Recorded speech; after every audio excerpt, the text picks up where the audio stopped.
Praise the Lord. பரிசுத்தமான இருதயம் உள்ளவர்களுக்கு என்னென்ன ஆசீர்வாதம் தெரியுங்களா?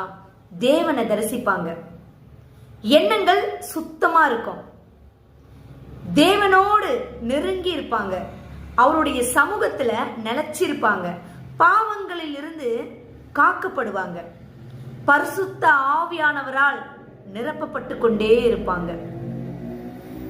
உங்களுடைய இருதயம் மட்டும் பரிசுத்தமா இருந்துச்சுனாக்கா எப்பவுமே சமாதானத்திற்கும் மகிழ்ச்சிக்கும் குறைவே இருக்காதுங்க. எப்பவுமே சந்தோஷமா இருப்பீங்க, மகிழ்ச்சியா தான் இருப்பீங்க. காரணம், இருதயம் அங்க சுத்தமா இருக்குல்ல.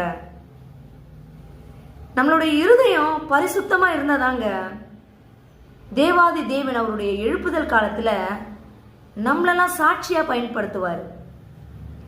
பரிசுத்தமா இருதயம் இருந்துச்சுன்னு வச்சுக்கோங்களேன், இந்த ஆசீர்வாதம் எல்லாவற்றையும் நாம சுதந்திரித்துக் கொள்வோம். பரிசுத்த இருதயம் உள்ளவர்கள் எப்பொழுதும் சமாதானம் மகிழ்ச்சிக்கு குறைவில்லாம இருப்பாங்க. Praise the Lord.